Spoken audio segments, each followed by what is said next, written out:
Gedung Adhiaksa Tower menjulang gagah, menembus kabut pagi Jakarta. Di lantai 40, di dalam ruang CEO yang didominasi kaca dan nuansa kayu mahoni yang elegan, Rania Adhiaksa memijat pelipisnya. Di depannya, laporan keuangan kuartal terbaru terhampar rapi. Angka-angka itu solid, profit meroket, dan semua itu berkat kerja keras tim yang ia bangun dari nol. Rania adalah definisi wanita sukses. Di usia 35 tahun, ia memimpin imperium bisnis peninggalan ayahnya, mengembangkannya 3 kali lipat. Wajahnya yang tegas namun cantik, dibingkai rambut hitam legam yang dipotong model bob presisi, selalu menghiasi sampul majalah bisnis. Tapi pagi ini, angka-angka triliunan itu terasa hampa. Fokusnya terpecah. Pikirannya tidak pada rapat dewan direksi sore nanti, tapi pada pria yang baru saja melintas di depan ruang kacanya. Pria itu adalah Bima, suaminya. Dan sekarang, secara teknis, bawahannya. Suara ketukan di pintu membuyarkan lamunannya. Pintu mahoni itu berderit pelan, dan Bima melangkah masuk.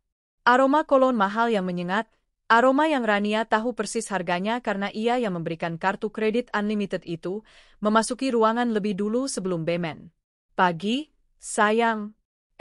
Maksudku, Ibu CEO, kata Bima dengan senyum lebar yang tak lagi terasa tulus. Rania menelan ludah. Perutnya terasa mulas. Ini dia. Transformasi yang ia saksikan beberapa bulan terakhir, kini memuakkan. Bima yang berdiri di depannya bukan lagi Bima yang ia nikahi 8 tahun lalu. Bima yang dulu adalah seorang staf administrasi sederhana di perusahaan lain, pria yang sopan, sedikit pemalu, namun bertanggung jawab dan memandangnya penuh puja. Pria yang ia cintai karena kebaikannya, bukan hartanya, karena Bima memang tak punya apa-apa selain cinta dan janji setia.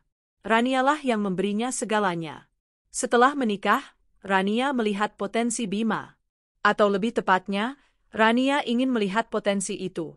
Ia ingin suaminya setara, agar orang-orang berhenti berbisik bahwa Bima hanya beruntung menikahi putri mahkota. Maka, Rania memberinya pekerjaan di Adhiaksa Group. Mulai dari staf, lalu supervisor, dan 6 bulan lalu, dengan dorongan kuat Rania, melawan saran beberapa direktur, ia mendudukkan Bima di kursi manajer pemasaran. Itulah awal kehancuran. Bima yang sekarang mengenakan setelan Armani yang dijahit khusus, jam tangan Rolex, yang Rania tahu dibeli Bima minggu lalu menggunakan uang perusahaan dengan alasan representasi klien, dan sepatu kulit mengilap yang harganya setara gaji staf junior selama 3 bulan. Gaya bicaranya berubah. Dulu lembut, kini dibuat berwibawa, atau lebih tepatnya, sok berwibawa. Ada apa, Bima? Laporan yang saya minta tadi malam, tanya Rania, suaranya dipaksa tetap profesional. Ia benci harus memanggil suaminya dengan nama di kantor, tapi Bima sendiri yang bersikeras, kita harus profesional, Ran. Bima tertawa kecil, melambaikan tangannya dengan santai. Ia tidak duduk di kursi tamu di depan meja Rania. Tidak. Ia berjalan santai ke arah jendela kaca, membelakangi Rania, menatap Jakarta seolah kota itu miliknya. Laporan itu? Tim saya sedang handle. Kamu tenang saja. Proyek itu pasti goal. Aku yang jamin, ujarnya. Rania mengernyit. Tim kamu? Bima, saya minta laporan progres harian. Bukan jaminan. Anggaran proyek itu membengkak 15%. Hanya 15%? Rania, Bima berbalik, senyumnya kini meremehkan. Dalam bisnis besar, itu hal biasa. You have to spend money to make money. Kamu terlalu kaku. Timku sedang sibuk membangun relasi. Klien-klien besar butuh di-entertain. Dada Rania mulai panas. Di-entertain? Seperti apa? Laporan pengeluaranmu menunjukkan biaya entertainment yang fantastis. Makan malam di restoran fine dining hampir setiap malam, golf 3 kali seminggu. Itu namanya networking. Sayang, desak Bima, nadanya mulai tak sabar. Sesuatu yang mungkin orang di atas sana nggak akan ngerti. Kita yang di lapangan ini kerja keras, banting tulang, tahu. Rania tertegun. Orang di atas sana? Banting tulang? Bima, suara Rania bergetar, ia tak bisa menahannya lagi. Pekerjaanmu adalah menganalisis data pasar dan memimpin tim digital. Bukan menghabiskan uang perusahaan untuk foya-foya yang kamu sebut networking. Aku tahu persis job desk kamu, aku yang membuatnya. Senyum Bima lenyap. Wajahnya mengeras. Inilah Bima yang baru. Bima yang ngelunjak. Oh, jadi kamu mau ungkit itu? Bahwa aku di sini karena kamu? Bahwa aku bukan apa-apa tanpamu? Desisnya, suaranya merendah. Dengar, Rania. Aku manajer pemasaran di sini. Aku tahu apa yang aku lakukan. Penjualan naik, kan? Brand awareness naik, kan?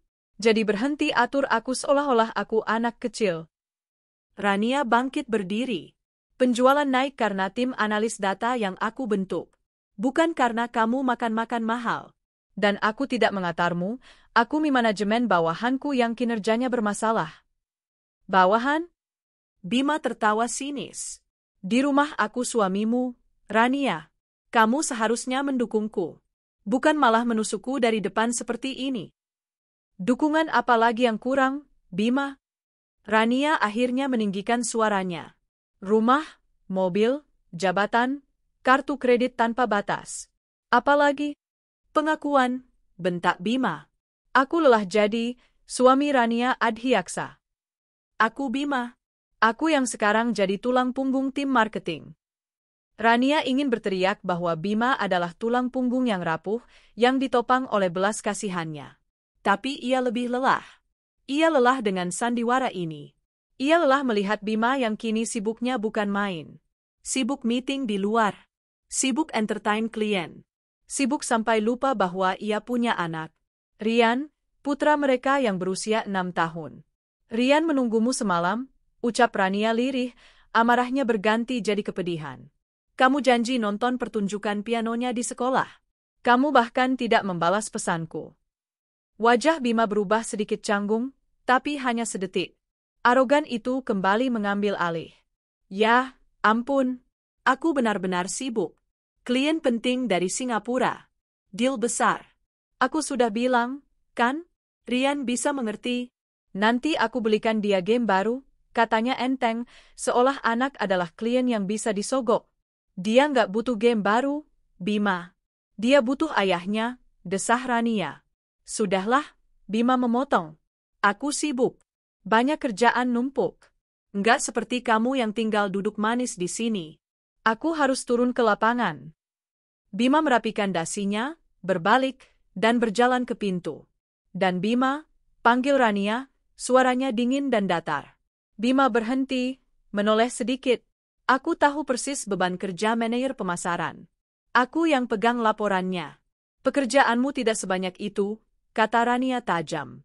Jadi, kamu sibuk di mana sebenarnya? Bima terdiam sesaat. Matanya menyipit. Jangan mulai menuduh yang tidak-tidak, Rania. Urus saja perusahaanmu. Biar aku urus pekerjaanku. Pintu tertutup dengan bantingan pelan namun tegas. Rania kembali terduduk. Tangannya gemetar. Ini lebih buruk dari yang ia kira. Suaminya bukan hanya berubah sombong. Suaminya berbohong. Ia tahu persis pekerjaan Bima tidak sebanyak itu. Ia sengaja tidak memberinya beban berlebih, agar Bima bisa belajar perlahan. Tapi Bima menggunakan kelonggaran itu sebagai panggung untuk berpura-pura sibuk. Rania menatap foto di mejanya. Fotonya, Bima, dan Rian saat liburan ke Bali 2 tahun lalu. Bima yang tersenyum tulus, memeluknya erat. Bima yang sederhana. Air mata Rania menetes. Pria di foto itu telah mati. Digantikan oleh monster arogan yang ia ciptakan sendiri, yang kini sibuk berpura-pura mengurus pekerjaan kantor. Tapi Rania tahu. Jauh di lubuk hatinya, ia tahu. Kebohongan Bima lebih besar dari sekadar pekerjaan fiktif.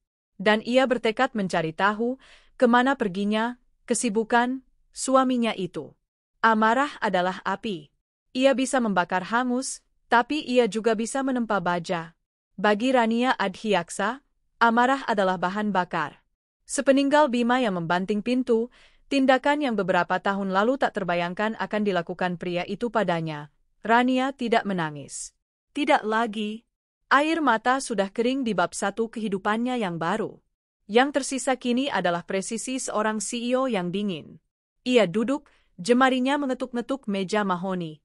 Pikirannya bekerja cepat, memindai, menganalisis. Bima pembohong. Itu premisnya. Sekarang, ia butuh data untuk membuktikan hipotesis. Rania mengambil intercom di mejanya. Bukan, ia tidak akan memanggil sekretarisnya.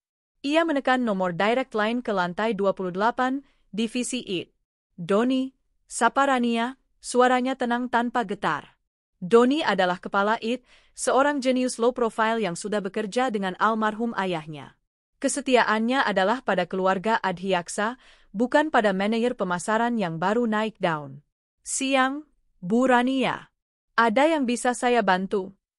Doni, saya butuh bantuan personal dan rahasia. Level top security, kata Rania. Ada jeda sejenak. Saya mengerti, Bu. Apa yang Ibu perlukan? Saya mau kamu menarik data GPS dari Fleet Management System untuk mobil yang dipegang Bima. Plat B1234 BMA. Saya mau data pergerakan sebulan terakhir. Dan saya mau akses log server untuk seluruh komunikasinya yang melalui aset perusahaan. Email, chat internal, semuanya. Doni diam. Ini permintaan yang tidak biasa. Ada anomali besar dalam laporan pengeluaran Departemen Pemasaran. Rania berbohong dengan lancar, menggunakan bahasa korporat. Saya curiga ada fraud. Saya butuh data ini untuk audit internal, dan saya tidak mau ada yang tahu sebelum saya memegangnya. Mengerti? Sangat mengerti, Bu. Suara Doni langsung tegas. Saya akan kirimkan tautan terenkripsi ke email pribadi Ibu dalam 1 jam. Terima kasih, Doni. Rania menutup telepon. Itu langkah pertama. Langkah kedua, ia membuka laptopnya. Sebagai CEO dan pemilik saham mayoritas, ia memiliki akses super admin ke sistem keuangan perusahaan. Ia tidak perlu meminta, ia hanya perlu mengambil. Ia membuka laporan detail kartu kredit korporat atas nama Bima. Kartu platinum yang ia setujui sendiri, dengan limit yang ia tahu Bima anggap sebagai gaji kedua. Matanya memindai. Golf Country Club Sentul? Wajar, Bima bilang itu networking. Restoran, retail, STBD? Wajar, fine dining untuk klien. Restoran, kaum, menteng? Wajar. Tapi kemudian, matanya berhenti. La Belle Femme Boutique, Plaza Indonesia. Rp48.700.000. Alis Rania terangkat. Butik pakaian wanita. Sejak kapan Bima membelikan kliennya gaun seharga motor? Lalu, Athena Jewelry, Mall Kelapa Gading, Rp82 juta. Jantung Rania berdebar sedikit lebih cepat.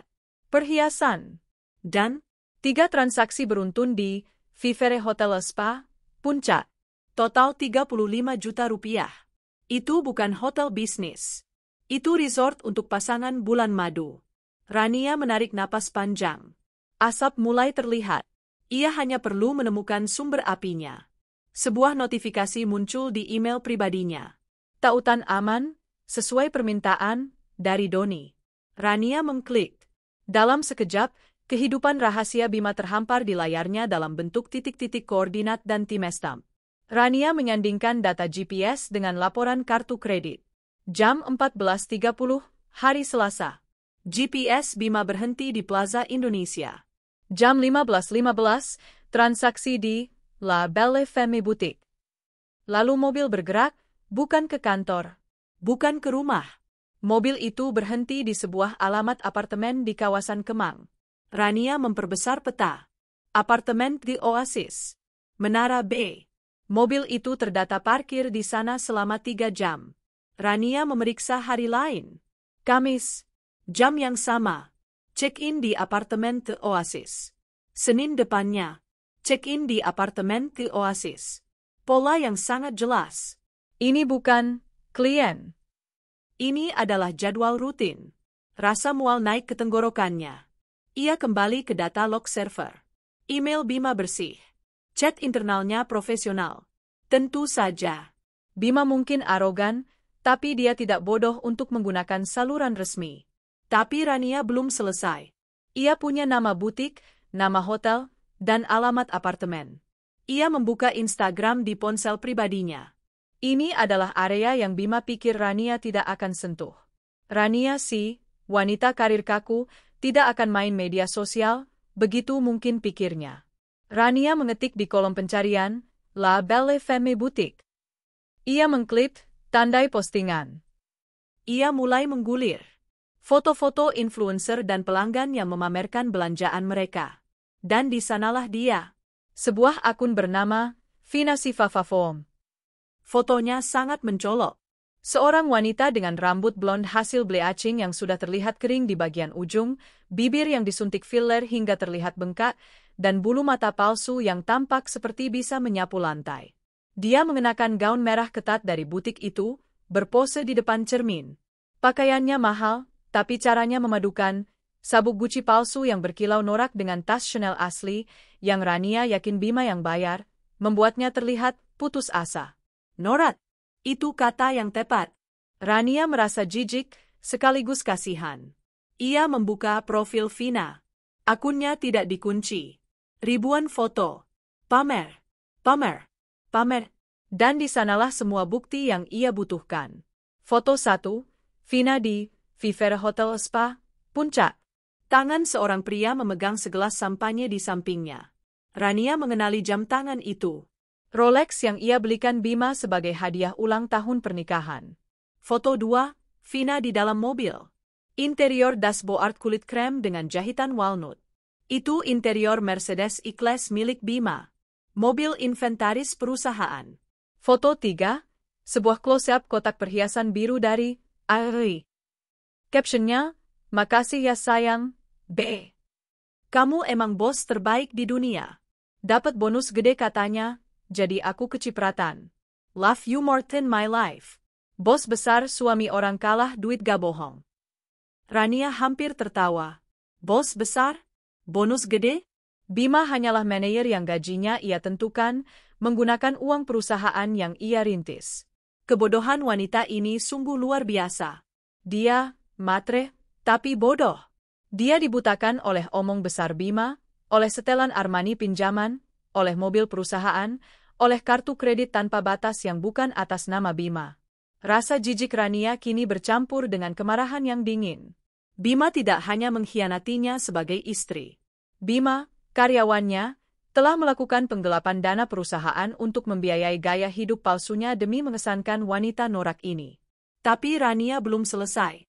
Sebagai seorang strategi, ia harus tahu semua variabel. Siapa wanita ini? Rania menggulir profil Vina lebih jauh, ke postingan-postingan lama. Dan ia menemukannya. Foto Vina 2 tahun lalu. Sebelum filler, sebelum rambut blond. Foto pernikahan. Vina, tampak lebih polos, tersenyum di samping pria yang tampak rapi dan berwibawa. Di belakang mereka, ada 2 anak kecil yang lucu. Pria itu di-tag. Rania mengkliknya. Profil pria itu, sebut saja Dirga, adalah antitesis dari profil Vina. Akunnya terkunci, tapi foto profilnya jelas. Seorang pria profesional berkacamata, menggendong 2 anaknya, di depan logo perusahaan multinasional oil gas yang Rania kenal baik. Rania tahu perusahaan itu. Gajinya besar. Tunjangannya stabil. Suami Vina adalah pria yang bertanggung jawab dan memiliki pekerjaan yang sangat bagus.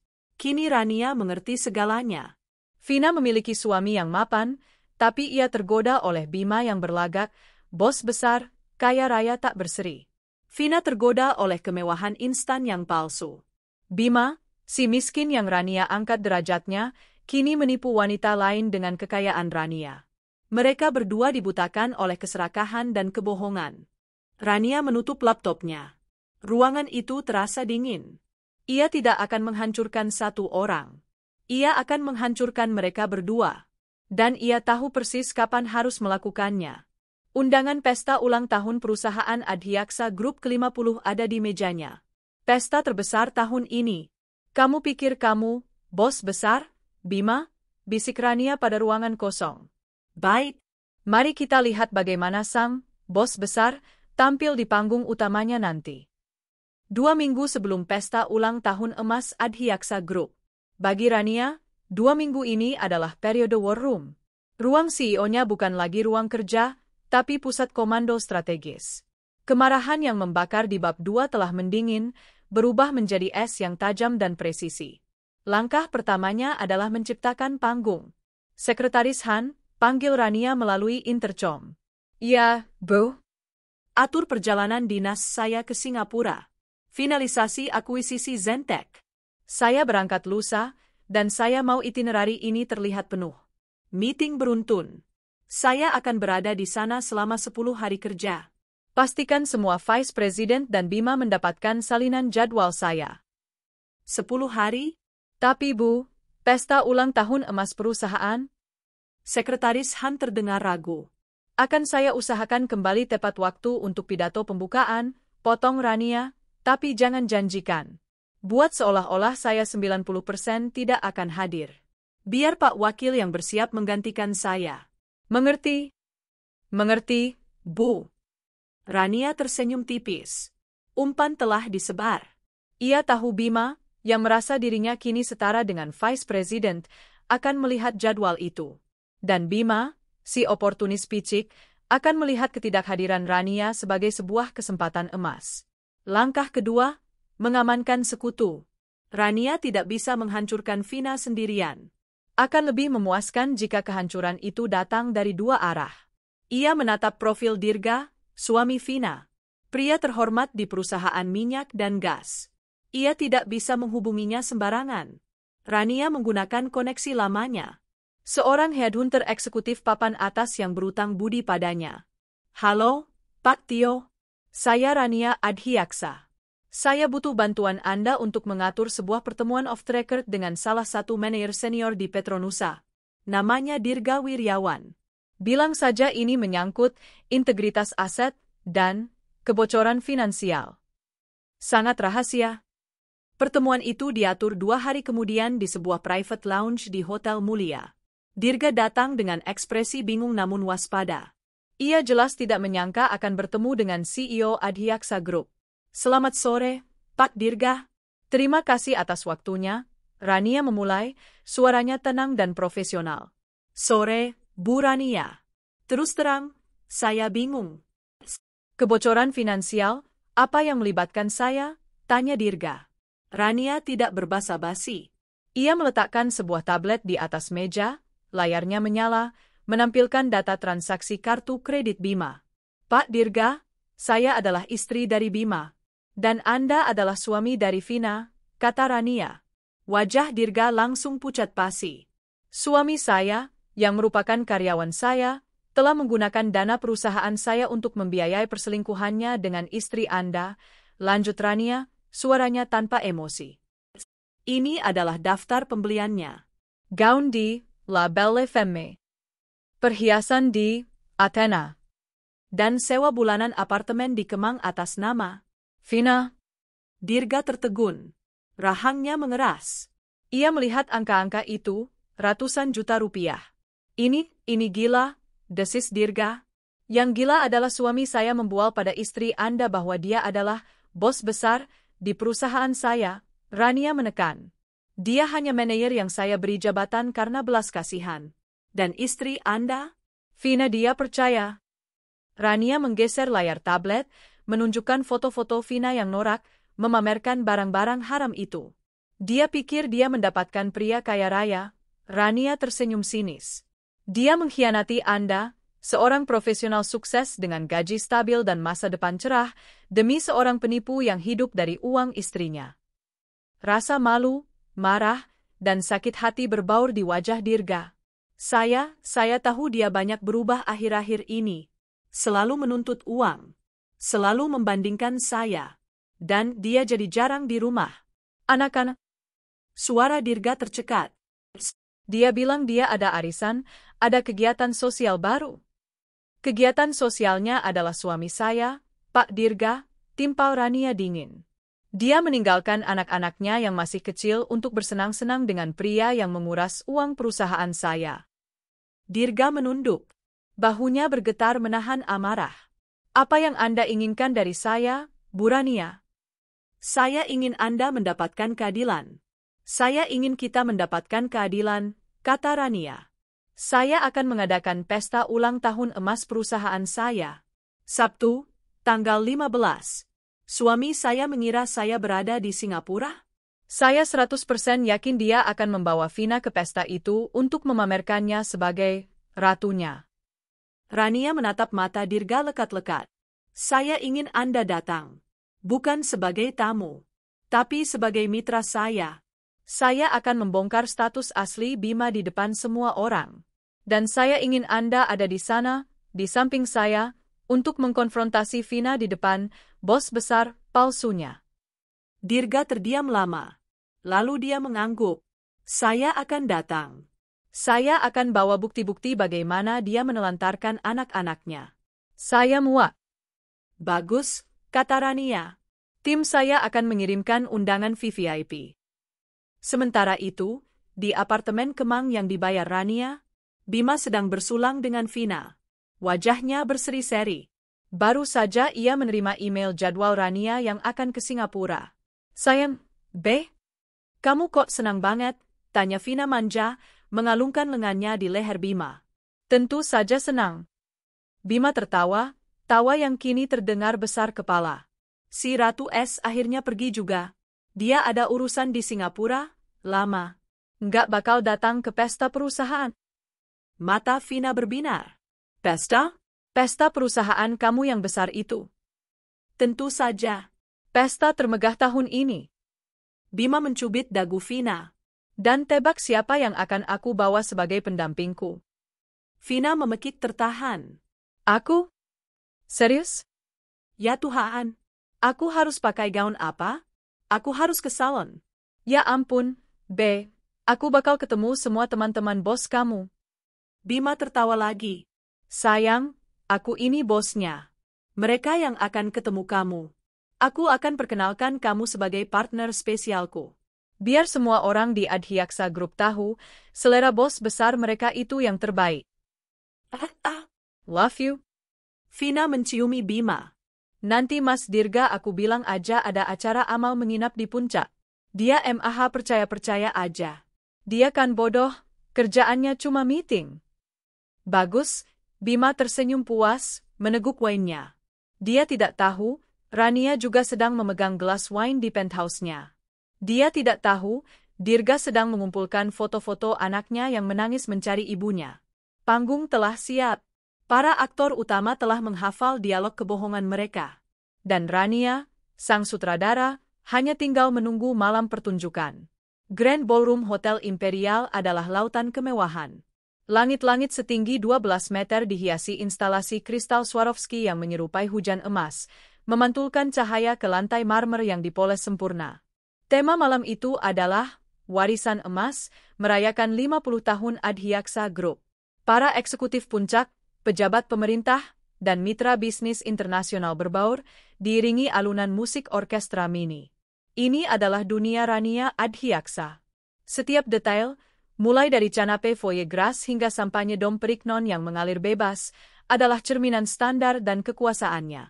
Dan malam ini, Bima merasa dunia itu adalah miliknya. Ia melangkah masuk ke ballroom bukan seperti manajer. Ia melangkah masuk seperti sang pemilik. Setelan tuxedo hitamnya dijahit sempurna, dasi kupu-kupu terpasang angkuh. Ia tersenyum lebar, menyapa seorang vice president senior, pria berusia 60 tahunan yang dulu kolega almarhum ayah Rania, dengan menepuk bahunya. Pak Herman. Sehat, Pak? Nikmati pestanya, ya? Sapanya, nadanya terlalu akrab, nyaris merendahkan. Pak Herman hanya tersenyum kaku, alisnya terangkat melihat tingkah Bima. Lalu, Bima berbalik ke pintu masuk utama, mengulurkan tangannya. Silakan, sayang. Vina melangkah masuk. Dan untuk sesaat, alunan musik orkestra terasa fals. Jika ballroom itu adalah simbol kemewahan yang berkelas, Vina adalah antitesisnya. Sesuai janjinya, Bima telah membelikannya gaun termahal. Tapi uang tidak bisa membeli selera. Vina mengenakan gaun bal gaun ketat berwarna elektrik blue yang menyilaukan, penuh dengan payet yang berkilauan berlebihan. Belahannya terlalu rendah, nyaris tumpah. Perhiasan dari Athena, kalung, anting, dan gelang berlian, dipakai sekaligus, membuatnya terlihat seperti toko perhiasan berjalan. Rambut blondnya disanggul tinggi dengan gaya yang terlalu rumit, dan riasannya tebal, smoky eyesnya luntur sedikit di sudut, bibir fillernya berkilap merah cabai. Dia norak, mencolok, dan putus asa ingin terlihat kaya. Para tamu undangan, yang terbiasa dengan keanggunan Rania yang effortless, menatap Vina dengan campuran rasa kaget, bingung, dan sedikit cemoohan tertahan. Wow, ini gila. Mewah banget, pekit Vina, suaranya yang sedikit sengau terdengar terlalu keras. Ia langsung bergelayut manja di lengan Bima. Jadi ini semua kantormu? Kantorku. Duniaku. Bisik Bima bangga, dadanya membusung. Ia salah mengartikan tatapan para tamu. Ia pikir mereka kagum pada kecantikan pasangannya. Ia pikir mereka iri pada posisinya yang kini bisa membawa wanita simpanan ke acara resmi tanpa takut pada sang istri. Lihat, Bima menunjuk ke arah panggung. Biasanya, dia yang akan pidato di sana. Tapi malam ini, dia terjebak di Singapura. Jadi, aku yang jadi tuan rumah. Kamu emang bos besar terbaik. Vina mencium pipi Bima, meninggalkan noda lipstik merah. Bima tertawa, meraih 2 gelas sampanye dari nampan yang lewat. Ia mulai memamerkan Vina. Pak Anton, Bu Siska. Kenalkan, ini Vina, partner bisnis strategis saya, katanya pada direktur keuangan dan istrinya. Bu Siska, wanita sosialitas sejati, hanya tersenyum tipis. Oh ya? Bisnis apa, Mbak Vina? Vina terkikik. Oh, bisnis, support system. Saya mensupport Mas Bima di sini, katanya manja, mengedipkan bulu mata palsunya. Wajah Pak Anton langsung berubah masam. Ia tahu persis siapa Bima dan dari mana gajinya berasal. Ia bertukar pandang penuh makna dengan istrinya. Bima dan Vina, terlalu mabuk oleh arogansi, tidak menyadari bahwa mereka sedang menjadi bahan tertawaan terbesar malam itu. Mereka adalah badut di pesta raja yang mereka kira milik mereka. Sementara itu, 20 meter di atas lantai ballroom, di dalam Royal Suite yang memiliki balkon pribadi menghadap panggung, 2 sosok berdiri dalam bayang-bayang. Rania Adhyaksa menatap ke bawah. Ia tidak mengenakan gaun pesta. Ia mengenakan power suit berwarna ivory yang tajam dan elegan. Wajahnya tenang, matanya dingin seperti es. Di sampingnya, segelas air putih, bukan sampanye. Di sebelahnya, Dirga berdiri kaku. Ia mengenakan setelan jas terbaiknya, tapi tangannya terkepal di sisinya hingga buku-buku jarinya memutih. Lihat mereka, bisik Rania, suaranya tanpa getar. Tikus yang menari di atas meja, mengira kucing sedang pergi. Mata Dirga terpaku pada Vina, pada gaun norak itu, pada perhiasan yang ia tahu bukan dia yang membelikan, pada tawa manjanya yang ditujukan untuk pria lain. Anak saya yang bungsu sedang demam di rumah, desis Dirga, suaranya bergetar menahan amarah dan kepedihan.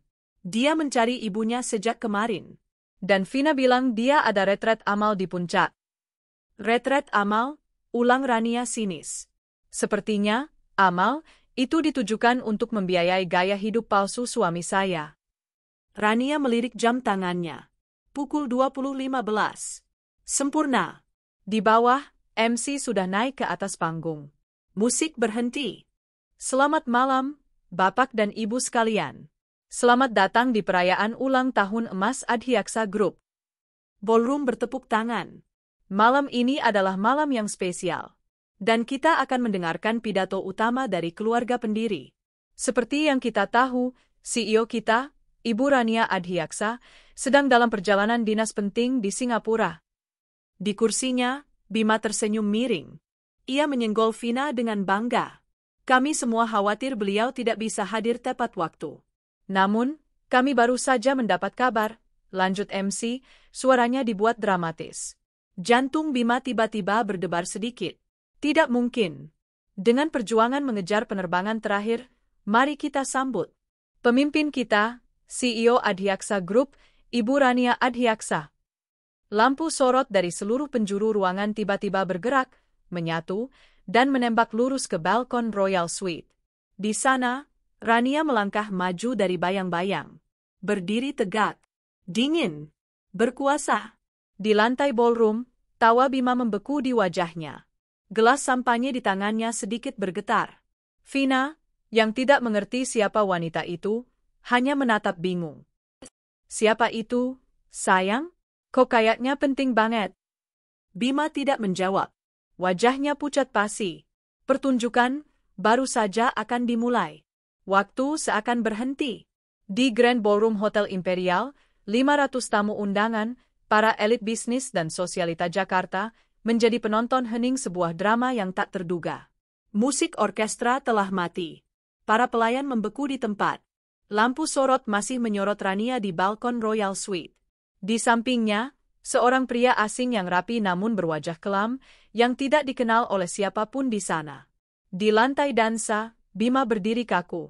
Wajahnya yang tadi berseri-seri bangga kini pucat seperti mayat. Senyum palsunya luntur. Gelas sampahnya di tangannya bergetar hebat hingga tumpah sedikit, menodai tuxedo mahalnya. Sayang, itu siapa? Vina berbisik cemas, masih bergelayut di lengan Bima. Ia mulai merasa tidak nyaman.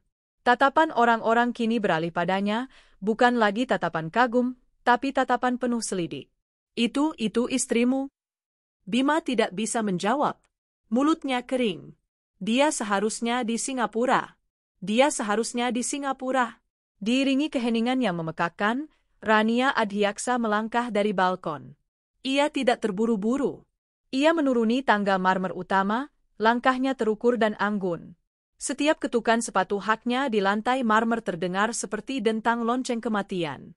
Dirga berjalan setengah langkah di belakangnya, wajahnya tak terduga, menyimpan amarah yang siap meledak. Semua mata mengikuti mereka. MC yang kebingungan buru-buru menyodorkan mikrofon nirkabel kedua. Rania mengambilnya dengan tenang. Ia berjalan lurus, bukan ke meja kehormatan, tapi ke tengah panggung utama. Ia berdiri tepat di bawah logo emas raksasa Adhyaksa Group, logo keluarganya. Bima ingin lari, tapi kakinya seolah terpaku di lantai. Rania menatap kerumunan. Ia tersenyum tipis. Senyum seorang ratu yang akan menjatuhkan hukuman. Selamat malam, bapak-bapak, ibu-ibu, suaranya tenang, jernih, dan memenuhi seluruh ruangan. Terima kasih telah hadir merayakan 50 tahun warisan keluarga saya. Ia berhenti sejenak, membiarkan kata-katanya meresap. Keluarga saya. Malam ini, kita merayakan kerja keras, dedikasi, dan di atas segalanya, integritas. Ia menoleh, matanya mengunci Bima. Bima tersentak. Di Adhyaksa Group, kami tidak mentolerir pencurian. Kami tidak mentolerir penipuan. Dan kami tidak mentolerir parasit yang menggerogoti perusahaan dari dalam. Suasana menjadi tegang. Para vice president saling berpandangan. Banyak dari Anda yang mungkin bingung, lanjut Rania. Ada desas-desus. Ada yang berlagak seperti bos besar di perusahaan ini. Rania mengarahkan mikrofonnya sedikit, matanya kini tertuju lurus pada Vina. Terutama Anda, Nona, kata Rania, suaranya kini berubah tajam. Nona yang mengenakan gaun biru norak itu. Ya, Anda. Vina membeku. Wajahnya memerah. Anda pasti merasa sangat bangga malam ini, ya? Digandeng oleh bos besar Adhyaksa Group. Rania tertawa. Tawa yang dingin dan meremehkan, menggema di seluruh ballroom. Tawa itu membuat Vina gemetar. Izinkan saya meluruskan kebodohan Anda, kata Rania. Pria di samping Anda itu dia bukan bos besar. Dia Bima.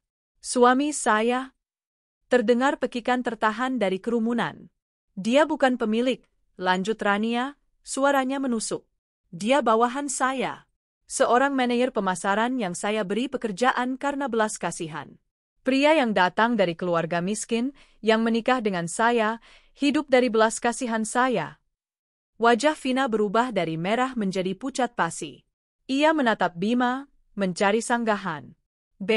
Apa maksudnya? Bima hanya bisa ternganga. Rania, jangan di sini. Oh, tentu saja harus di sini. Rania memotong. Ini panggungmu, kan, Bima? Kamu pikir aku di Singapura, jadi kamu bisa membawa pelakor ini ke pesta keluargaku? Pelakor? Pekit Vina, akhirnya mengerti. Ya. Pelak? Rania menunjuk Vina dengan mikrofonnya.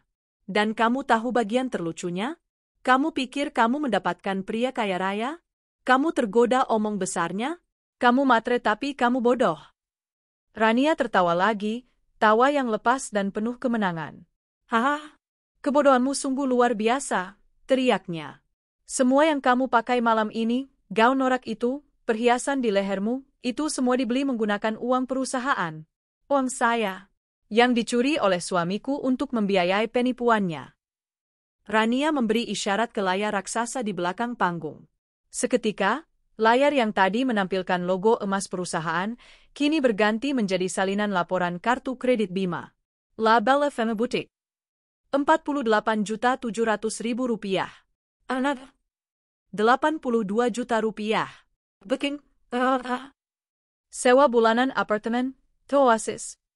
Semua tertera jelas. Kamu pikir kamu ratu? Rania mencibir Vina. Kamu hanya pelakor murahan yang didandani oleh uang curian. Kamu didandani oleh kebodohanmu sendiri. Vina terhuyung. Ia menatap Bima dengan ngeri. Kamu bohong? Kamu bilang kamu bosnya. Kamu bilang itu bonusmu. Bima, terpojok, akhirnya meledak. Diam kamu. Ini semua salah kamu. Oh, bukan hanya salah dia, Bima, kata Rania. Dan nona kebodohanmu belum selesai. Rania berbalik dan mengulurkan tangannya pada pria di sampingnya. Anda tergoda oleh pria ini, dan Anda mengkhianati pria yang jauh lebih baik. Pria yang bekerja keras, yang punya pekerjaan bagus, yang bertanggung jawab. Rania menarik Dirga ke depan. Bapak dan Ibu sekalian, perkenalkan, ini Pak Dirga Wiryawan, umum Rania. Dia bukan mitra bisnis saya. Dia adalah suami sah dari Vina. Jika tadi ada pekikan, kini seluruh ballroom terdiam syok. Wajah Vina berubah menjadi teror murni. Mas Dirga? Kamu ngapain di sini? Dirga mengambil mikrofon dari tangan Rania. Matanya merah menahan amarah, menatap lurus ke istrinya. Aku di sini, Vina, kata Dirga, suaranya bergetar. Aku di sini karena diundang Ibu Rania untuk melihat retret amal kamu. Mas, aku bisa jelasin? Jelaskan apa? Bentak Dirga, amarahnya meledak. Jelaskan kalau kamu meninggalkan anak-anak kita yang masih kecil di rumah. Jelaskan kalau Raka semalam demam tinggi mencari kamu, sementara kamu bersenang-senang berlibur dengan sampah ini. Dirga menunjuk Bima dengan jijik. Kamu hancurkan keluarga kita, Vina. Demi apa? Demi pria penipu ini? Demi gaun palsu? Kamu menelantarkan anak-anakmu demi kebohongan. Aib itu sempurna. Nama baik mereka hancur berkeping-keping di depan ratusan saksi mata. Vina ambruk. Ia menangis histeris di lantai, riasannya luntur, sanggulnya miring. Enggak. Mas, jangan. Bima, kamu penipu. Kamu bilang kamu kaya. Bima berdiri gemetar, dihujani tatapan hina dari seluruh ruangan. Para vice president yang dulu ia tepuk bahunya, kini memandangnya dengan jijik. Rania Adhyaksa mengambil alih mikrofon untuk terakhir kalinya. Ia memandang kedua sosok menyedihkan di lantai. Bima yang pucat dan Vina yang histeris. Kalian berdua, kata Rania, suaranya kembali dingin. Kalian sama-sama bodoh. Melakukan hal yang membuat kalian kehilangan kenyamanan. Ia menatap Bima. Dan kamu, Bima, kamu dipecat. Kamu dipecat. Dua kata itu menggantung di udara Grand Ballroom yang hening, lebih tajam dari pisau, lebih dingin dari es. Untuk sesaat, Bima hanya berdiri di sana, tusedonya ternoda sampanye, noda lipstik Vina di pipinya menjadi emblem kebodohannya. Otaknya tidak bisa memproses. Rania tidak mungkin melakukan ini. Rania, Bima mencoba tertawa, suara yang keluar serak. Sayang, jangan bercanda. Ini pesta? Pesta saya, potong Rania, suaranya sedingin baja. Ia memberi isyarat dengan dagunya ke arah pintu masuk. Aman. Bawa sampah ini keluar. Dua petugas keamanan berbadan tegap yang sejak tadi bersiaga di sisi panggung, melangkah maju. Kenyataan menghantam Bima. Ini bukan lelucon. Tunggu. Jangan sentuh saya. Bima mundur selangkah. Ia menatap Rania dengan panik. Rania, kita bicarakan ini di rumah. Di rumah. Rania tertawa kecil. Tawa yang sama yang ia gunakan saat membongkar kebodohan Vina. Rumah siapa? Rumah saya? Kamu tidak punya rumah, Bima. Kamu bukan lagi suami saya. Kamu bukan lagi karyawan saya, desisnya. Kamu pencuri. Dan pencuri tempatnya bukan di sini. Petugas keamanan itu tidak ragu-ragu. Satu memegang lengan kanan Bima, satu lagi memegang lengan kirinya. Cengkeraman mereka seperti baja. Lepaskan saya. Saya... Bima memberontak, harga dirinya yang palsu menguap. Anda salah. Anda mantan suami, kata petugas keamanan itu dengan datar. Di sisi lain, Vina yang masih histeris di lantai, juga diangkat paksa oleh dua petugas keamanan wanita. Enggak, Mas Dirga. Maafin aku, Mas. Vina meratap, gaun birunya yang norak tersangkut di kaki kursi saat ia diseret. Terdengar suara robekan kain yang keras. Mas Dirga? Dirga hanya menatap istrinya dengan tatapan kosong, penuh kekecewaan yang tak terhingga. Dia menggelengkan kepalanya pelan. Aku sudah muak, Vina. Pasangan memalukan itu, sang bos besar, palsu dan sang ratu, norak, diseret melintasi lantai marmer. Melewati ratusan tamu yang memandang dengan jijik, kasihan, dan cemoohan tertahan. Ini adalah walk of shame yang terburuk. Mereka dilempar keluar dari pintu ballroom ke lobi utama hotel yang ramai. Para tamu hotel lain yang sedang check-in atau bersantai di lobi menatap kaget. Bima dan Vina didorong paksa menuju pintu keluar utama, di mana doorman membukakan pintu untuk mereka, untuk mengusir mereka. Brooke, mereka berdua terhuyung dan jatuh di trotoar depan Hotel Imperial. Di bawah lampu-lampu mewah dan di depan deretan mobil-mobil high-end yang menunggu pemiliknya. Vina, dengan gaun robek dan riasan luntur, langsung berlari tertatih-tatih saat melihat Dirga berjalan tenang keluar dari lobi menuju antrean valet. Mas Dirga, tunggu. Vina memohon, memegang lengan suaminya. Aku bisa jelasin. Aku hilaf. Itu semua Bima, dia yang bohongin aku. Dia bilang dia kaya. Dia janjin aku macam-macam. Dirga berhenti. Ia menatap wanita yang pernah ia cintai itu dari atas ke bawah. Tatapannya dingin. Dia bohong. Dan kamu percaya. Itu masalahnya, kata Dirga. Kamu meninggalkan anakmu yang sakit demam di rumah demi kebohongan. Itu bukan hilaf, Vina. Itu pilihanmu.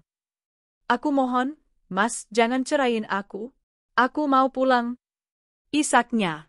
Kamu tidak punya rumah lagi, kata Dirga, menggemakan ucapan Rania. Pengacaraku akan menghubungimu besok. Aku akan menuntut hak asuh anak penuh.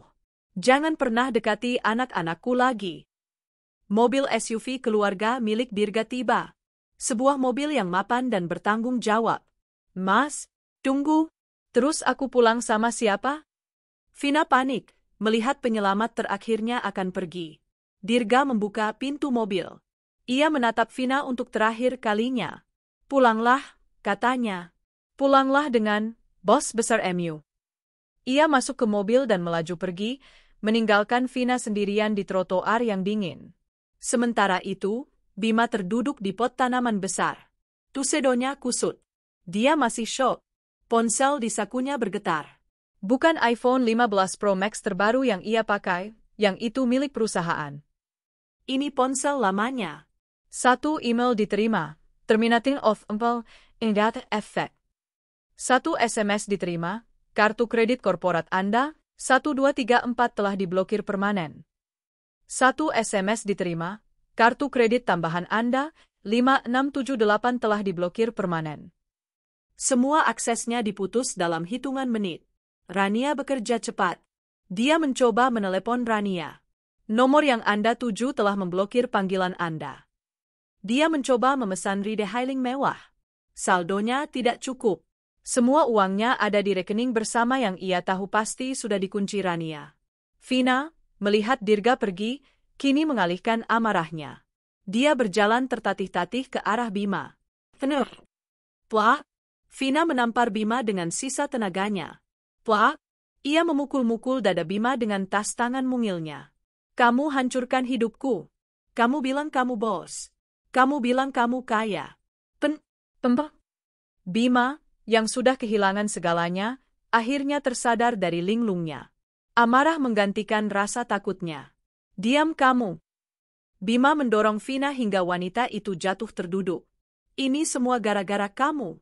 Dasar perempuan bodoh. Gara-gara aku, jerit Vina. Ih, gara-gara kamu. Kalau kamu nggak norak pamer di Instagram, Rania nggak akan curiga. Kalau kamu nggak menuntut ini itu, aku nggak perlu curi uang kantor. Kamu yang bikin aku begini. Kamu yang bohong. Kamu yang bilang istrimu di Singapura. Dan kamu percaya. Sebuah taksi reguler berhenti di depan mereka. Sopirnya menurunkan kaca. Mau jalan, Mas? Mbak? Bima dan Vina saling pandang. Bima merogoh sakunya. Kosong. Dompetnya ada di Mercedes perusahaan, yang kuncinya sudah pasti tidak akan diberikan oleh valet. Vina melihat isi tasnya. Hanya lipstik, cermin, dan ponsel. Dia tidak pernah bawa uang. Bos besar, nya yang selalu bayar. Pak? Bima tergagap. Sopir taksi itu memandang mereka, pria bertuksedo kusut dan wanita bergaun pesta robek, lalu mendengus. Nggak punya duit tapi nongkrong di hotel mewah. Minggir, bikin macet aja. Sopir taksi itu menginjak gas dan pergi. Bima dan Vina terdiam. Mereka berdua, yang beberapa jam lalu merasa seperti raja dan ratu, kini terduduk di trotoar. Diusir dari pesta, diusir dari pernikahan mereka, tanpa uang sepeser pun. Mereka kini hanyalah sampah jalanan. Jauh di atas mereka, di Royal Suite, Rania Adhyaksa kembali ke pestanya. Ia memberi isyarat pada MC. Mohon maaf atas interupsinya, Bapak dan Ibu, kata Rania di panggung, senyumnya kini tulus. Ada sedikit pembersihan parasit. Ia mengangkat gelas sampanyenya. Mari kita lanjutkan pestanya. Untuk 50 tahun Adhyaksa Group yang bersih dan berintegritas. Ballroom kembali riuh dengan tepuk tangan. Musik kembali bermain. Rania tertawa lepas, menertawakan kebodohan dua manusia yang telah kehilangan segalanya. Malam itu, Jakarta tidak tidur. Dan bagi Bima serta Vina, malam itu adalah awal dari mimpi buruk terpanjang dalam hidup mereka. Setelah ditinggal Dirga dan diabaikan taksi, mereka berdua terduduk di trotoar Hotel Imperial. Bima, dengan tuxedo kusut yang kini terasa seperti kostum badut yang memalukan. Vina, dengan gaun elektrik blunya yang robek dan riasan yang telah luntur menjadi topeng kesedihan yang mengerikan. Keheningan di antara mereka berat, syarat dengan kebencian timbal balik. Jadi, kita jalan, bisik Vina, suaranya serak karena menangis. Bima tidak menjawab. Ia menatap nanar ke jalan raya. Pria yang beberapa jam lalu menepuk bahu Vice President dan merasa jadi raja, kini tidak punya uang untuk ongkos taksi. Ini semua salahmu. Bima akhirnya meledak, menunjuk Vina dengan jari gemetar. Kalau kamu nggak norak pamer di media sosial. Kalau kamu nggak matre minta ini itu. Rania nggak akan curiga. Salahku? Vina menjerit, tenaganya kembali. Kamu yang bohong. Kamu yang bilang kamu bos. Kamu yang bilang istrimu nggak ada. Kamu yang hancurkan pernikahanku. Pernikahanmu sudah hancur, bodoh. Kamu yang mau selingkuh. Pak, Vina menampar Bima lagi. Tapi Bima, yang kini sudah tak punya harga diri tersisa, hanya tertawa sinis. Mereka mulai berjalan. Kemana? Entahlah. Mereka berjalan kaki, sepasang makhluk aneh di tengah malam Jakarta.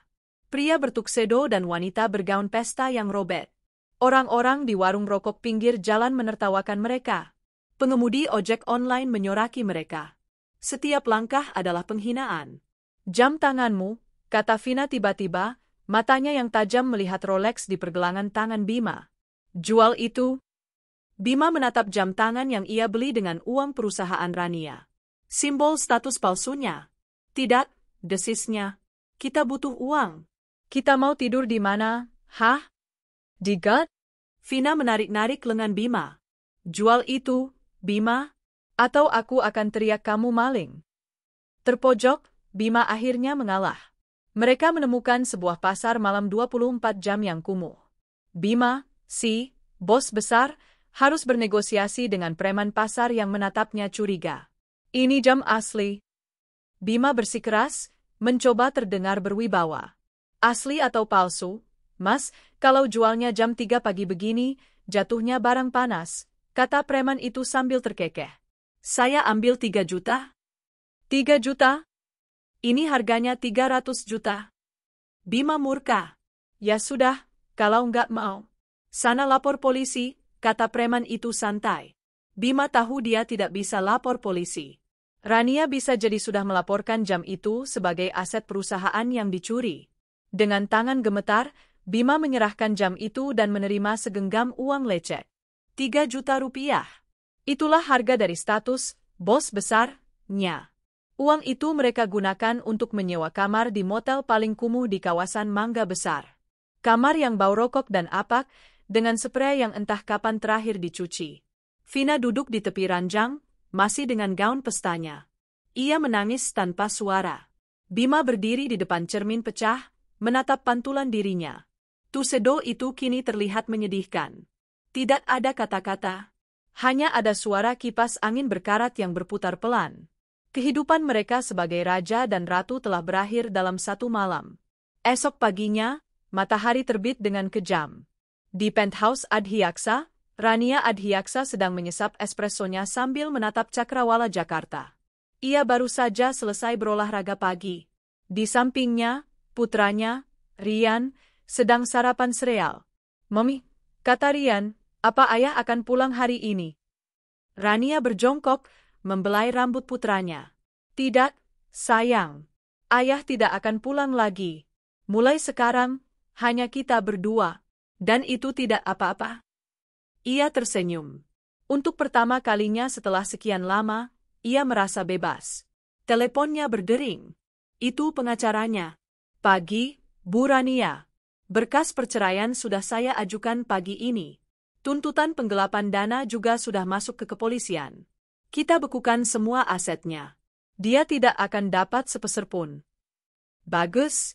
Terima kasih," kata Rania singkat, lalu menutup telepon. Di tempat lain, di sebuah rumah yang nyaman di Bintaro, Dirga sedang membuatkan susu untuk kedua anaknya. Raka, putranya, sudah tidak demam. Teleponnya juga berdering. Pengacaranya, "Pak Dirga, gugatan cerai dan hak asuh penuh sudah didaftarkan. Dengan bukti penelantaran anak yang Pak Dirga berikan dan kesaksian dari acara semalam, saya 99% yakin kita akan menang mutlak. Vina tidak akan bisa mendekati anak-anak tanpa pengawasan." "Lakukan apapun yang harus dilakukan," kata Dirga tegas. Ia menutup telepon dan memeluk kedua anaknya. Ia telah kehilangan istri, tapi ia menyelamatkan keluarganya. Kembali ke motel kumuh. Bima terbangun karena suara teriakan Vina. "Uangnya hilang?" Bima melompat dari tempat tidur. Dompetnya, yang berisi sisa uang penjualan jam, lenyap. "Kamu yang ambil ya?" Bima mencengkeram Vina. "Bukan aku. Pasti dicuri resepsionis semalam." Mereka sadar. Mereka telah kecurian di tempat yang mereka bayar dengan uang haram. Waktu check-out mereka habis. Mereka diusir dari motel. Kini mereka benar-benar kembali ke titik nol. Berdiri di pinggir jalan yang berdebu, di bawah terik matahari Jakarta. Bima dengan tuxedo kusut, Vina dengan gaun pesta robek. Tanpa uang. Tanpa tujuan. Kita harus cari makan," bisik Bima, perutnya berbunyi. Vina menatap sebuah warteg di seberang jalan. Ia menelan ludah. "Kamu," kata Bima, menunjuk Vina. "Sana. Minta belas kasihan. Pakai mukamu itu." Vina menatap Bima dengan ngeri. "Minta-minta? Aku? Lalu apa lagi maumu? Kamu yang seret aku ke sini." Bima mendorongnya. Kini mereka bukan lagi raja dan ratu. Bukan lagi bos besar dan simpanannya. Mereka adalah dua sampah jalanan yang kini harus berjuang untuk makan. Dan ini baru hari pertama dari sisa hidup mereka yang menyedihkan. 3 bulan telah berlalu sejak malam penghakiman di Hotel Imperial. Bagi Rania Adhyaksa, 3 bulan itu adalah kebangkitan. Proses perceraiannya selesai dalam sekejap. Tanpa uang atau koneksi, Bima tidak bisa melawan. Rania memenangkan hak asuh penuh Rian dan tuntutan. Penggelapan dana membuat Bima menjadi buronan ekonomi, meskipun tidak ada yang peduli untuk mencarinya, karena dia sudah tidak punya apa-apa lagi. Bagi Dirga, 3 bulan itu adalah penyembuhan. Ia memenangkan hak asuh penuh kedua anaknya. Vina, dengan reputasi hancur dan tanpa penghasilan, dianggap tidak layak oleh pengadilan. Dirga kini fokus membesarkan anak-anaknya, jauh dari racun masa lalunya. Bagi Bima dan Vina, 3 bulan itu adalah neraka di bumi. Kehidupan, raja dan ratu, telah berganti. Rumah mereka kini bukan penthouse mewah atau apartemen di Kemang.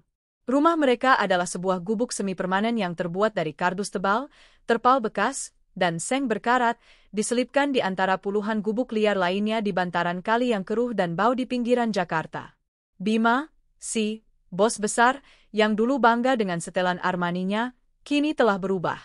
Tubuhnya kurus kering. Jenggot dan kumisnya tumbuh liar tak terurus, menyembunyikan wajah yang dulu ia banggakan.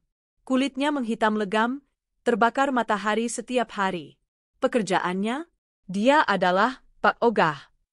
Setiap hari, Bima berdiri di putaran balik yang padat, berteriak-teriak mengatur mobil, menghirup asap knalpot, hanya untuk mendapatkan uang receh 1.000 atau 2.000 rupiah.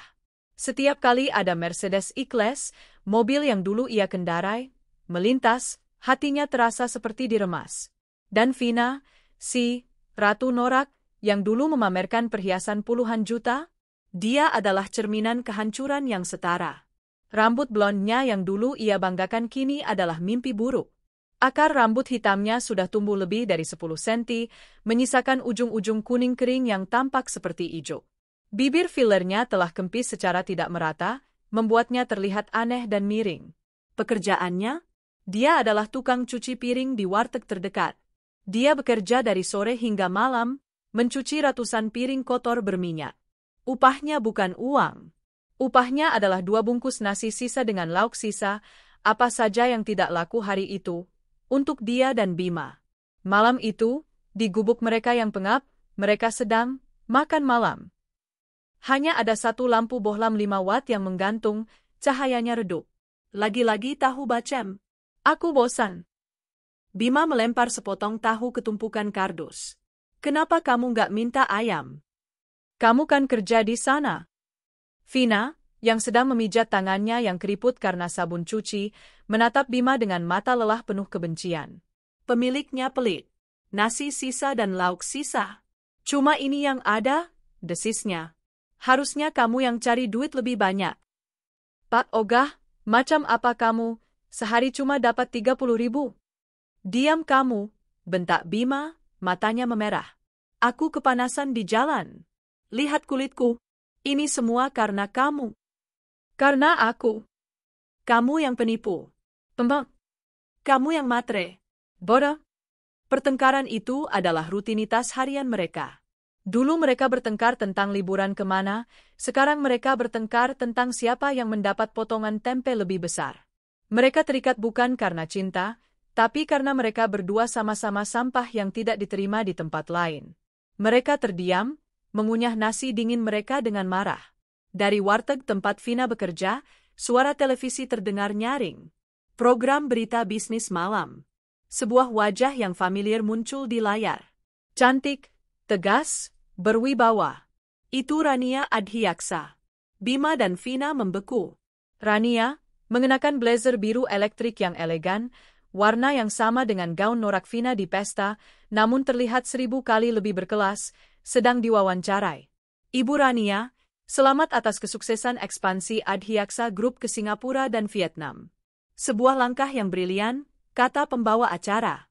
Rania tersenyum. Terima kasih. Kuncinya adalah efisiensi dan integritas. Kami baru saja melakukan pembersihan internal besar-besaran, memotong semua parasit yang tidak produktif. Hasilnya, perusahaan jauh lebih sehat. Pembawa acara itu terkekeh. Termasuk parasit yang terkenal dari pesta ulang tahun perusahaan Anda 3 bulan lalu. Bima menahan napas. Rania tertawa lepas. Tawa yang sama di malam pesta itu. Tawa yang menghantui mimpi buruk Bima. Haha. Oh, dia, kata Rania, senyumnya dingin. Itu bukan parasit lagi, itu sampah yang sudah dibuang. Saya dengar, dia sekarang menikmati gaya hidup barunya di luar sana. Sesuai dengan statusnya. Layar TV beralih kembali ke studio. Di gubuk reot itu, Vina mulai menangis. Tangisan putus asa. Dia menertawakan kita, Bima, isaknya. Dia duduk di sana, cantik, kaya raya dan kita di sini. Di tempat sampah ini. Bima menatap nasi dingin di tangannya. Amarah yang tak berdaya membakarnya. Dia membanting piring seng itu ke lantai tanah. Ini semua salahmu, teriaknya pada Vina. Kalau bukan karena kebodohanmu, aku masih di sana. Aku Masra. Kamu bukan raja. Kamu cuma bawahan. Vina balas menjerit, melemparkan piringnya juga. Mereka bergumul. Saling pukul, saling cakar, saling maki di dalam gubuk sempit mereka yang bau. Berguling-guling di atas lantai tanah yang lembab. Mereka bukan lagi raja dan ratu. Mereka bahkan bukan manusia utuh. Mereka adalah dua binatang yang terluka, terkurung dalam kandang kebodohan mereka sendiri, sementara dunia yang dulu mereka impikan, menertawakan mereka dari jauh. 1 tahun.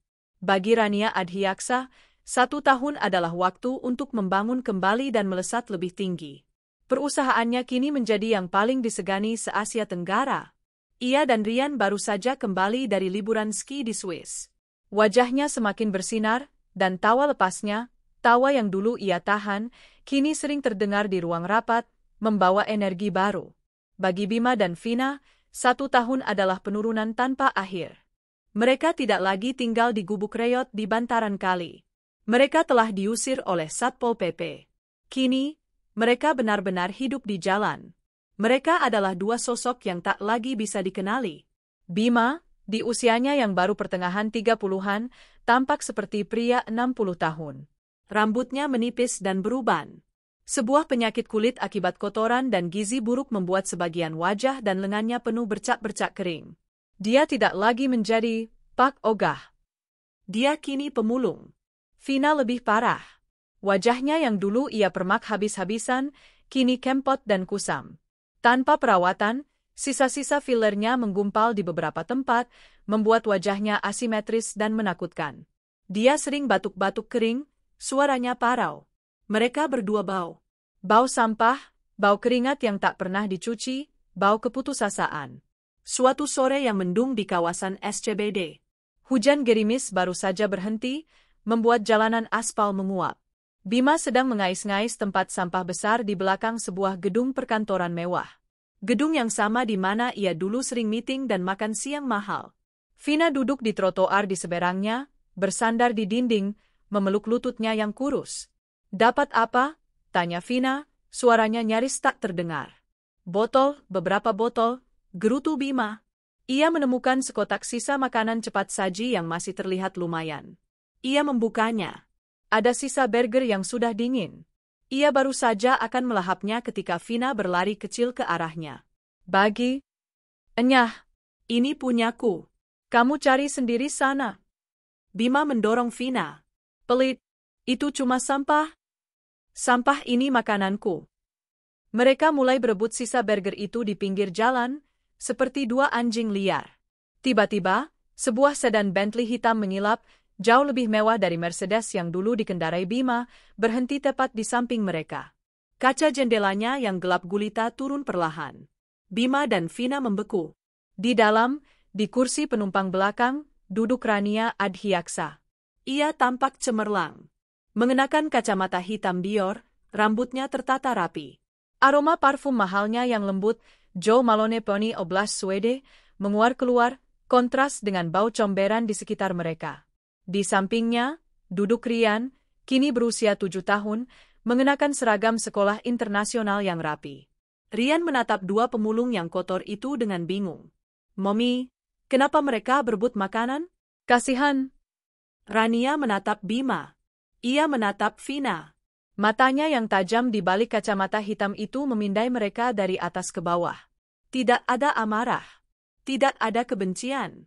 Hanya tatapan dingin seseorang yang melihat sesuatu yang menjijikkan. Bima tertegun. Mulutnya terbuka. Sisa burger di tangannya jatuh ke aspal basah. Rania? Vina hanya bisa menunduk, menyembunyikan wajahnya yang hancur karena malu. Rania tidak menjawab Bima. Ia menoleh ke putranya. Mereka bukan untuk dikasihani, sayang, kata Rania dengan suara tenang. Mereka adalah pelajaran. Pelajaran apa, Mommy? Rania tersenyum tipis, matanya masih tertuju pada dua sosok menyedihkan itu. Pelajaran tentang keserakahan. Pelajaran tentang kebodohan. Ia menatap lurus ke mata Bima. Mata pria yang dulu memohon cintanya, yang ia beri segalanya, dan yang kini menatapnya dari selokan. Mereka dulu punya segalanya, sayang, lanjut Rania. Pria itu, dia dulu punya rumah yang nyaman, pekerjaan yang bagus, mobil, dan keluarga. Wanita itu, dia juga punya suami yang baik dan anak-anak. Lalu kenapa mereka jadi begitu, Mommy? Rania tertawa. Tawa itu akhirnya pecah. Tawa yang lepas, ringan, dan penuh kemenangan mutlak. Tawa yang ia tahan-tahan. Hah? Tawa itu menggema di jalanan yang sibuk, membuat Bima dan Vina gemetar. Karena mereka bodoh? Rania berkata sambil tertawa. Mereka sama-sama bodoh. Mereka melakukan hal yang membuat mereka kehilangan semua kenyamanan itu. Dan sekarang, lihat, mereka jadi sampah jalanan. Persis seperti yang mereka pilih. Rania menghela napas, tawanya mereda. Ia menekan tombol untuk menaikkan jendela. Bagaimana? Bima mengulurkan tangannya yang kotor ke arah mobil. Tolong, Ran, kasih aku pekerjaan, apa saja? Jendela kaca itu terus naik, menutup dengan mulus, memotong permohonannya. Di balik kaca gelap itu, Bima melihat pantulan dirinya sendiri. Kotor, hancur, menyedihkan. Rania menoleh ke sopirnya. Jalan, Pak. Bentley hitam itu melaju pelan, meninggalkan mereka dalam kepulan asap knalpot yang tipis. Bima dan Vina hanya bisa menatap. Mereka melihat mobil itu berhenti di lobi gedung perkantoran mewah. Rania dan Rian turun, disambut oleh doorman yang membungkuk hormat. Mereka masuk ke dalam gedung yang hangat dan mewah itu, kembali ke kehidupan mereka. Hujan gerimis mulai turun lagi, kini lebih deras. Bima dan Vina berdiri terpaku di trotoar. Sisa burger yang mereka perebutkan kini sudah terinjak dan hancur, bercampur dengan air hujan yang kotor. Tidak ada lagi yang bisa dikatakan. Tidak ada lagi yang bisa disalahkan. Mereka telah kehilangan segalanya. Mereka kini sama-sama menikmati hidup di jalanan. Berbanding terbalik dengan dulu kehidupan mereka bagaikan raja dan ratu. Kini, mereka hanya sampah. 5 tahun kemudian, aula Grand Ballroom yang sama, Hotel Imperial, sekali lagi bermandikan cahaya kemewahan. Namun kali ini, temanya bukan ulang tahun perusahaan, melainkan Malam Apresiasi Filantropi Indonesia. Di atas panggung, Rania Adhyaksa, yang kini di usianya yang ke-40 tampak lebih bercahaya dan berwibawa, menerima penghargaan sebagai tokoh filantropi paling berpengaruh. Ia telah menyumbangkan triliunan rupiah untuk membangun sekolah-sekolah di daerah terpencil. Di sisinya, berdiri Rian, kini seorang remaja 12 tahun yang tampan dan tenang, memegang lengan ibunya dengan bangga. Rania tidak menikah lagi. Ia tidak perlu. Ia utuh. Integritas, kata Rania dalam pidato singkatnya, suaranya yang tenang memenuhi ruangan, bukan hanya tentang tidak mencuri uang. Integritas adalah tentang tidak mencuri kesempatan, tidak mencuri kepercayaan, dan tidak menipu takdir. Saya mendedikasikan ini untuk putra saya. Ruangan bergemuruh dengan tepuk tangan. Di salah satu meja VVIP, Dirga tersenyum. Ia menggenggam tangan wanita di sampingnya, istri barunya, seorang guru yang sederhana dan baik hati. Kedua anaknya, yang kini sudah beranjak remaja, duduk bahagia di sampingnya. Mata Dirga dan Rania bertemu sekilas di seberang ruangan. Mereka mengangguk. Sebuah anggukan singkat dari dua orang yang selamat dari badai yang sama dan menemukan kedamaian di pantai yang berbeda. Di luar hotel, di malam yang sama, hujan gerimis baru saja reda. Di sebuah gang sempit di belakang hotel, Di antara tumpukan sampah basah dan sisa catering, seorang pria kurus kering meringkuk.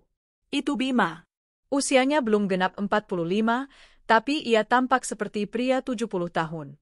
Rambutnya telah memutih hampir seluruhnya, tipis dan kotor. Tubuhnya hanya tulang berbalut kulit yang penuh koreng. Matanya cekung dan kosong. Ia tidak lagi bersama Vina. Vina telah tiada. Ia meninggal 2 tahun lalu di emperan toko. Tubuhnya yang dulu ia pamerkan akhirnya menyerah pada penyakit paru-paru dan gizi buruk. Ia mati dalam pelukan Bima, mengigaukan nama anak-anaknya yang tak pernah ia temui lagi. Kini Bima sendirian. Benar-benar sendirian. Ia mendengar gema tepuk tangan meriah dari dalam ballroom mewah di baliknya. Ironi itu sudah tidak terasa sakit lagi. Dia sudah mati rasa. Tangannya yang gemetar mengais-ngais kotak catering yang baru saja dibuang. Ia menemukan sepotong roti croissant yang sudah basi. Saat ia akan memasukkannya ke mulut, ia berhenti. Ia melihat pantulan dirinya di genangan air kotor di depannya. Wajah yang hancur. Wajah seorang sampah jalanan. Ia teringat, bukan pada kemewahan Armani atau Rolex. Ia teringat pada suatu sore, 8 tahun lalu. Di sebuah rumah sederhana. Rania, yang baru pulang kerja, tersenyum lelah padanya. Rian, yang masih balita, tertawa di pangkuannya.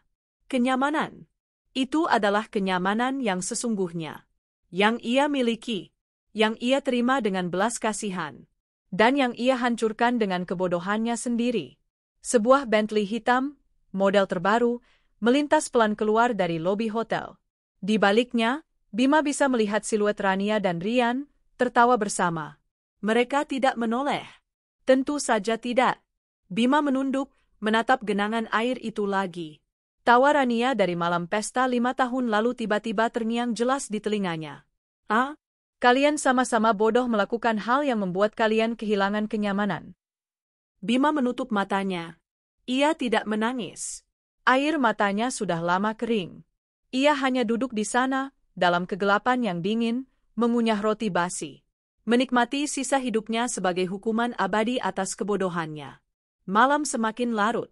Lampu-lampu Grand Ballroom Hotel Imperial satu persatu padam. Para tamu VVIP, termasuk Rania dan Rian, telah lama meninggalkan lobi yang hangat, kembali ke penthouse dan rumah-rumah mewah mereka. Di gang sempit di belakang hotel, Bima tidak bergerak dari tempatnya. Ia masih terduduk di samping genangan air, bersandar pada dinding yang basah dan berjamur. Bentley itu telah pergi. Tawa Rania telah sirna, berganti dengan suara rintik hujan yang kembali turun, kali ini lebih dingin, menembus pakaiannya yang compang-camping. Roti basi yang tadi ia genggam telah terlepas, kini mengambang kotor di genangan air di depan kakinya. Ia tidak lagi merasa lapar. Ia tidak lagi merasa apa-apa. Hanya dingin. Dan sebuah gema di kepalanya. Kehilangan kenyamanan. Ia mencoba mengingat wajah Vina. Sudah mulai kabur. Yang ia ingat hanya jeritan dan bau penyakitnya. Ia mencoba mengingat wajah Rian. Yang ia ingat hanya tatapan bingung bocah itu dari balik kaca mobil mewah tadi. Lalu ia mencoba mengingat wajah Rania. Bukan Rania sang CEO yang menatapnya dengan jijik. Tapi Rania 8 tahun lalu, yang menatapnya penuh cinta, yang memberinya belas kasihan, yang memberinya kenyamanan. Sebuah kenyamanan yang hangat. Sebuah rumah. Sebuah keluarga. Yang ia tukar dengan apa? Dengan pujian palsu dari wanita norak. Dengan arogansi sesaat di atas singgasana pinjaman. Dengan kebodohan. Bima tertawa. Bukan tawa lepas seperti tawa Rania. Itu adalah suara serak, kering, lebih mirip batuk yang menyakitkan. Tawa seseorang yang akhirnya menyadari lelucon terbesar di alam semesta, dan lelucon itu adalah dirinya sendiri. Ia memejamkan matanya. Rasa dingin itu kini terasa menusuk, masuk ke dalam tulang-tulangnya. Ia mencoba memanggil nama Rania, mungkin untuk meminta maaf, mungkin untuk mengutuk. Ra? Tak ada suara yang keluar. Hanya gema tawa Rania yang terus berputar di kepalanya. Ah? Udara terakhir keluar dari paru-parunya, beruap tipis di udara malam yang dingin. Kepalanya terkulai ke dada. Bima berhenti bergerak. Pukul 5 pagi. Petugas kebersihan kota, dengan seragam oranye mereka, mulai menyapu jalanan. Mereka membersihkan sampah sisa pesta semalam dan sampah kehidupan sehari-hari. Seorang petugas berhenti di mulut gang. Pak, lihat, katanya pada mandornya, menunjuk sosok yang meringkuk di antara tumpukan kardus basah. Mandor itu mendekat, menyentuh bahu Bima dengan gagang sapunya. Sosok itu ambruk ke samping. Kaku. Ah, desah sang mandor, sudah terbiasa. Satu lagi. Gelandangan. Kedinginan. Ia mengeluarkan radio walkie-talkie-nya. Tim, Ada penemuan mayat di Gang Imperial. tanpa identitas. Kirim tim evakuasi. Petugas kebersihan itu memandang wajah Bima yang kotor dan tirus. Wajah yang tak bisa dikenali siapapun. Kasihan, gumam petugas itu. Bukan kasihan. Ini nasib, sahut sang mandor. Ayo lanjut kerja. Sampah harus diangkut sebelum kota bangun. Mereka melanjutkan pekerjaan mereka, menyapu di sekitar tubuh Bima, menunggu mobil jenazah datang untuk mengangkut sampah. Di seberang kota, matahari terbit, sinarnya yang keemasan menyentuh puncak Adhyaksa Tower, menjanjikan hari baru yang cerah bagi Rania. Bagi Bima, kegelapan itu abadi.